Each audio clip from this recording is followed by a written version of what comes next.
As the golden child of gaming survival horror genre, the Resident Evil series has taken a more action-orientated approach since Resident Evil 4 set a new standard for third-person shooters. After the fan backlash of its sequel RE5, Capcom are now going back to its serious horror roots, while still obtaining its modern-day control scheme. Set in 2005 before the events of RE5, it tells of the newly established BSAA, or the Bioterrorism Security Assessment Alliance. You play as series staple and BSAA member Jill Valentine as you're assigned with finding the whereabouts of fellow partner Chris Redfield, with his last known location in the middle of the Mediterranean, aboard a luxury liner called the SS Queen Zenobia. Most of its narrative is told through some impressive CGI cutscenes, and whilst there's a fair amount of cringeworthy dialogue, it's paced well and it keeps you interested in what's going to happen next. If anything, the cheesy moments feel like the game is poking fun at itself, as if it's fully aware of its history, ludicrous storytelling and dialogue. Revelations even plays out like a TV series, finishing each chapter with a cliffhanger and starting the next with a recap on the previous events. Even the BSAA's main headquarters strongly resemble that of 24's CTU.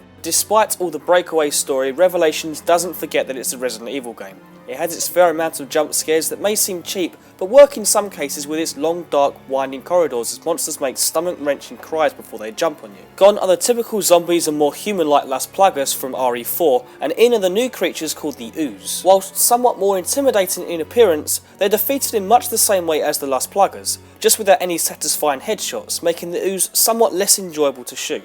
They come in different variants, but apart from the odd return of the series' favourite, the Hunters, there isn't enough variety in the designs. One interesting enemy is like a cross between Dr. Salvador from RE4 and Bioshock's Big Daddies. In fact, a lot of Revelations vibes feel almost Bioshock-esque. The creepy, derelict atmosphere of a once thriving location situated in the middle of the ocean makes you feel the same isolation of Rapture.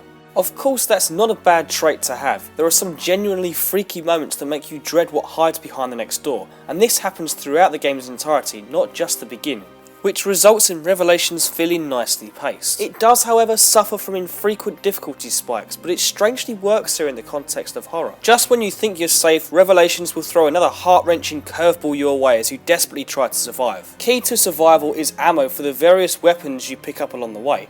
Earlier chapters see ammo being far more scarce, but later on you'll get plenty more scattered around in the open, or in hidden locations that can only be obtained through the scanning device called the Genesis. Similar to Metroid Prime's scanning ability, you can scan enemies and various clues, working a percentage up to 100, which in turn gives you a green herb. Even though the Genesis doesn't feel like it's being used to its full potential throughout the story, with its prospect of reward, you get into the habit of using it every time you enter a new room. Doing this can also result in you acquiring in-game achievements, which in turn unlock certain perks that you can equip to your various arsenal. By finding weapon caches dotted around the map, you can customise your loadout, finding the perfect assortment of weapons and perks that suits your playing style. Controlling your character is as tight as the series has been in recent years, with the three main control setups for the 3DS. The first option of having the singular analog nub to move and shoot, with a touchscreen used for moving the camera. The second, which is much the same, but uses the gyroscopic controls to aim when shooting. And lastly, the dual analog control setup thanks to the recently released Circle Pad Pro peripheral,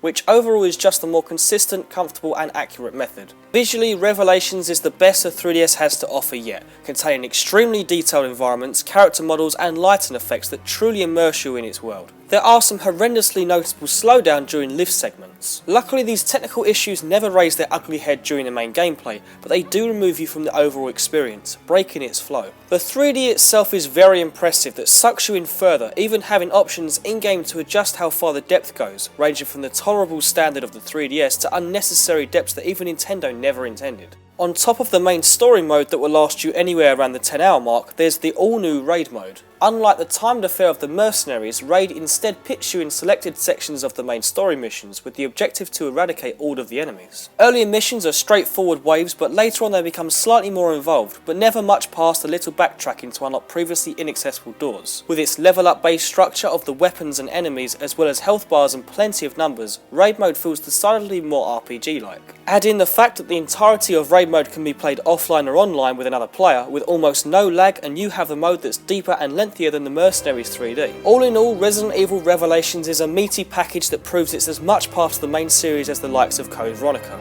But more importantly, it shows that the 3DS is really proving it can muscle the console experience on the go, without feeling cut back or limited. Repetitive gameplay and enemies aside, Revelations really feels like it's a combination of all the best aspects from the series' history, getting the 3DS off to a fantastic start for 2012.